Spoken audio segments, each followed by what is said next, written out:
Hello හැමෝටම සුබ දවසක් වෙන්න කියලා ප්‍රාර්ථනා කරනවා.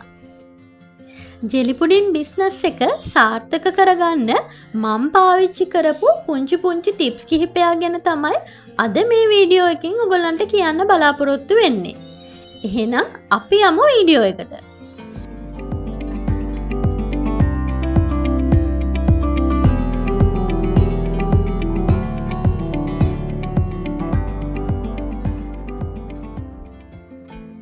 මුලින්ම කියන්න ඕන මේ හැම දෙයක්ම මම පාවිච්චි කරන අදහස්.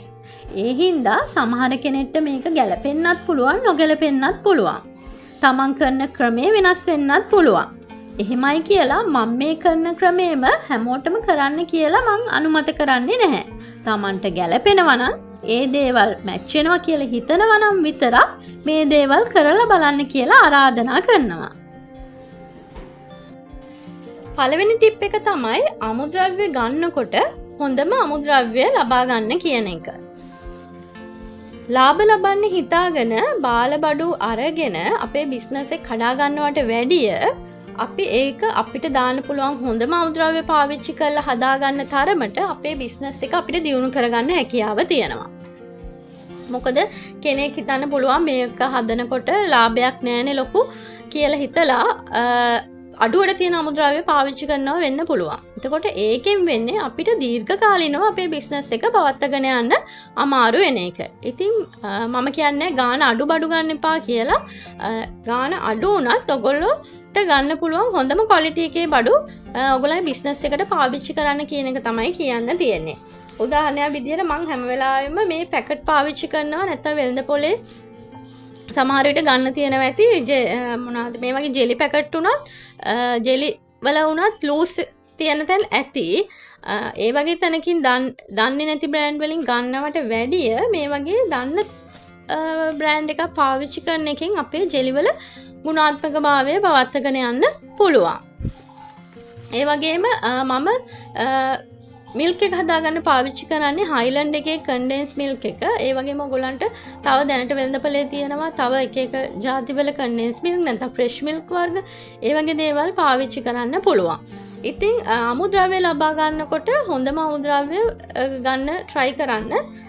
ජෙලටින් වලට ජෙලටින් මම දැනට ගන්නේ පෙටාවල ඔගොල්ලෝ අහලත් ඇති ලතිෆියා කියලා කේක් හදන අය නම් දන්නවා. අන්නේ ස්ටෝ එකකින් තමයි මම දැනට ගන්න ජෙලටින් එක මම ලූස් එක පාවිච්චි කරන්නේ. ඒකෙන් ගන්න පුළුවන් ඔයගොල්ලන්ට යන්න පුළුවන් කෙනෙක් ඉන්නවා නම් ඒ ඇරෙන්න මම අනිත් එක පාවිච්චි කරන්නේ මෝත එක විතරයි. මොකද මම අනිත් සමහර පැකට් වල තියෙන ජෙලටින් පාවිච්චි කළා මම try කරලා තියෙනවා. ඒ වුණාට ඒක මට හරියටම අර හොඳ ක්වොලිටියට ජෙලි එක හදාගන්න පුඩින් එක හදාගන්න ඒක හරියටම ගැලපුණේ නැහැ. ඉතින් ඒ හින්දා මට දැනට හරි ගිහිල්ලා තියෙන්නේ මෝතා එකයි මේ ලතිෆියා එකෙන් ගන්න ජෙලටින් එකයි විතරයි. ඉතින් ඒ වගේ ඔගොල්ලොන්ට විශ්වාසවන්ත තැනකින් ඔගොල්ලෝ දන්න බ්‍රෑන්ඩ් එකකින් හැම වෙලාවෙම අමුද්‍රව්‍ය පාවිච්චි කරන්න නොදන්න දේවල් පාවිච්චි කරලා අමාරුවේ වැටෙන්න යන්නේ නැතුව. ඉතින් මේ පැකට් ගන්න එක ගැන සමහර අය අහලා තිබ්බා පැකට් ගන්න එක පාඩුයි නේද කියලා. ඒ වගේම සමහර අය අහලා තිබ්බා පැකට් මේ වගේ මම දාලා තිබ්බනේ මේවා ඩිස්කවුන්ට් හම්බ වෙන අවස්ථාවල් තියෙනවා කියලා. ඉතින් ඒ වගේ හම්බ වෙන්නේ එක්ස්පයර් වෙන්න ලං වුණාම කියලා දාලා තිබ්බ අයත් තිබ්බා. ඉතින් හැම වෙලාවෙම එහෙම නෑ මම එහෙම නෑ කියලා කියන්නේ නැහැ.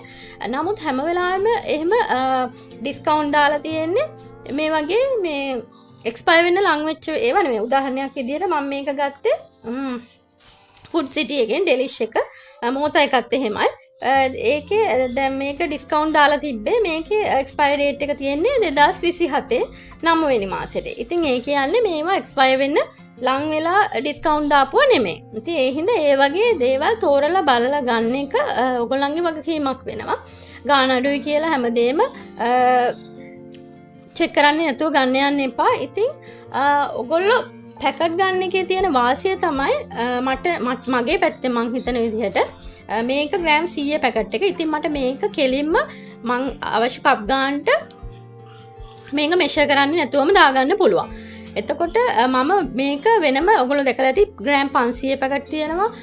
කිලෝ එක මම දැකලා නැහැ. කිලෝ එකක් ඇති. ඒ වගේ ඒවා ගත්තොත් එහෙම අපි හැම වෙලාවෙම අපිට හදන්න වෙන ක්වොන්ටිටි එකට මෙෂර් කර කර ඉන්න ඕනේ. ඉතින් ඒක නවත්ත ගන්න මම දැක්ක ලේසිම ක්‍රමය තමයි මේ පැකට් එක පාවිච්චි කරන එක. ඉතින් මේකට වැඩිය මිල අඩුයි ග්‍රෑම් 500ක. ඔයගලන්ට ඒක හොයාගන්න පුළුවන් කෙනෙක් ඉන්නවා නම් ඔයගලන්ට පුළුවන් මෙෂර් කරලා ඒක ඒ විදිහට පාවිච්චි කරන්න කිසි ප්‍රශ්නයක් නැහැ.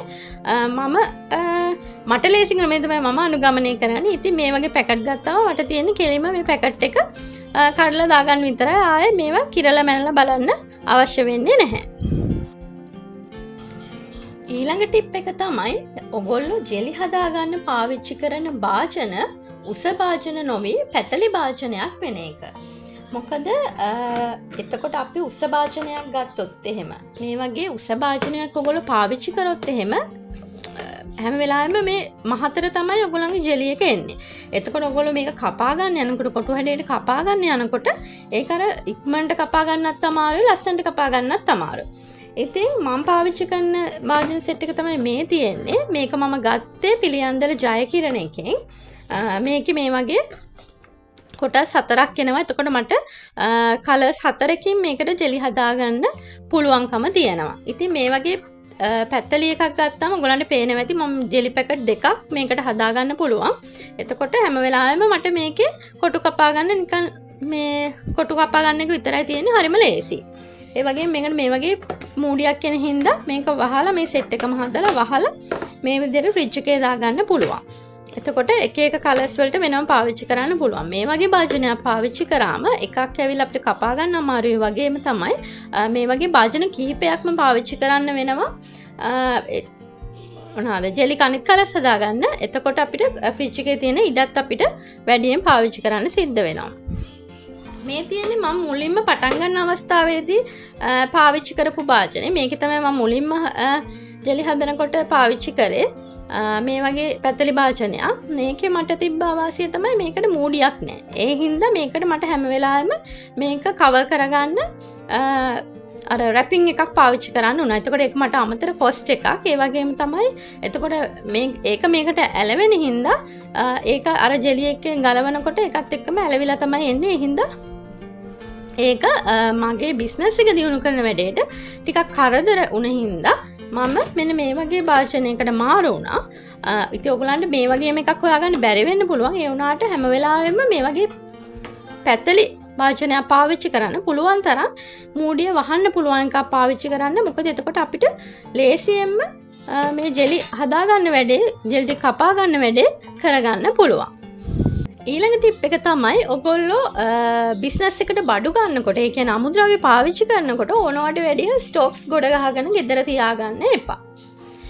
විශේෂයෙන්ම මේක මම කියන්නේ එකක් ඇවිල්ලා අපිට මේවා ගෙදර තියෙනකොට අපි දන්නේ මොන හරි සත්තු කාලා හරි ඒ වගේ දේවල් වෙන්න හැකියාව තියෙන්න පුළුවන්. ඉතින් එහෙම නොවෙන්න සහ අපිට ඕනවට වැඩිය බඩු ගොඩ ගහනවා කියලා කියන්නේ ඒකෙන් අපේ අතේ තියෙන සල්ලි මේ බඩු වලට වියදම් වෙන එක විතරයි. මොකද අපේ ජෙලි පුඩින් එක ඒ අපි බලාපොරොත්තු වෙන තරම් ඉක්මනට විකුණුනේ නැත්නම් අපිට මුදල් ආපහු අපේ ළඟට එන්න සෑහෙන කාලයක් ගත වෙනවා.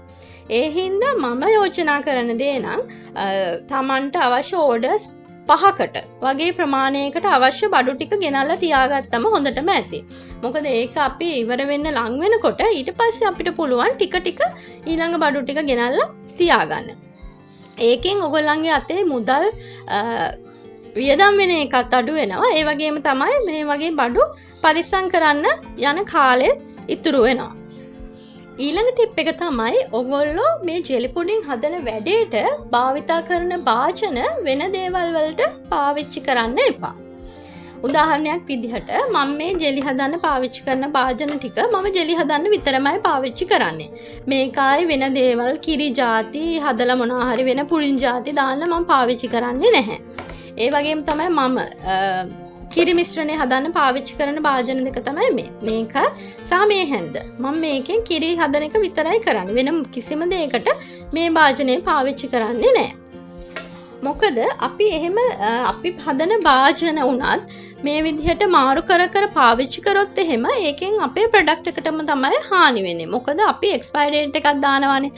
එතකොට අපි එහෙම දාන්නේ අපි මේ හදන මේ භාජන ඔක්කොම පාවිච්චි කරලා හදන ප්‍රොඩක්ට් එක. එතකොට අපි මේ හදන භාජන වලම වෙන දේවල් හදන්න ගියොත් මේ කිරි හදන භාජනේම ඔයගොල්ලෝ කෑම හදන්න පාවිච්චි කරොත්, ඒ වගේම මේ භාජන වෙන දේවල් දාන්න පාවිච්චි කරොත්, ඒ වගේ වුණොත් එහෙම ඒ භාජන වල අපි කියන්න දන්නේ නැහැ මොන වගේ දේවල් රැඳිලා තියෙන්න පුළුවන්ද කියලා. වෙන කෑම જાතියක් දානවා කියන්නේ මේකේ ස්මෙල් එක එන්න පුළුවන්, ඒ වගේ දේවල් තියෙනවා. ඉතින් අපි එතකොට අපේ පුඩින් මේකේ හදන්න ගියොත් එහෙම මොකද වෙන්නේ? ඒ දෙක රියැක්ට් කරලා සමහර විට අපිට දාන එක්ස්පයර් ඩේට් එක වෙනස් වෙන්න පුළුවන්. එතකොට පුඩින් එකේ රස වෙනස් වෙන්න පුළුවන්. ඕ වගේ දේවල් වෙන්න පුළුවන්. ඉතින් ඒ වගේ දේවල් නොවේ අපේ හදන ප්‍රොඩක්ට් එක අපි දීර්ඝ කාලෙන් තිස්සේනේ අපේ බිස්නස් එක දියුණු කරගන්න බලාපොරොත්තු වෙන්නේ. ඉතින් අපි දීර්ඝ කාලිනව අපේ බිස්නස් එක දියුණු කරගන්න යන අතරේදී මේ වගේ වෙන දේවලුත් අපි මේ හදන භාජන වලම පාවිච්චි කරොත් එහෙම අපේ එක්ස්පයර් ඩේට් වෙනස් වෙලා අර රස සුවඳ ඒ වගේ දේවල් වෙනස් වුණොත් එහෙම ඒක අපේ ප්‍රොඩක්ට් එකට අවාසිදායක තත්ත්වයක් තමයි ඇති වෙන්නේ. ඒ හින්දා අනිවාර්යයෙන්ම ඔයගොල්ලෝ හදන ප්‍රොඩක්ට් එකට පාවිච්චි කරන භාජන වෙන කිසිම දේවල් වලට පාවිච්චි කරන්න යන්න එපා. මං කියන්නේ මේක ජෙලි හදනවා කියලා මේ ජෙලි පුඩින් එකම හදන එකට පාවිච්චි කරන වෙන ජෙලි එකක් දාන්න බෑ කියන එක නෙමෙයි. මේකේ කිරි හදන්නේ ජෙලි පුඩින් එකට කියලා මේකේ වෙන කිරි හදන්න බෑ කියන එකක් නෙමෙයි. එහෙම නෙමෙයි. එකම වැඩේට පාවිච්චි කරන්න එකම භාජනයක් තියාගන්න කියන එක. ඒකින් ඔයගොල්ලන්ගේ බිස්නස් එක දියුණු කරගන්න එකට ලොකු ඉවහල් භාවයක් ඇති වෙනවා.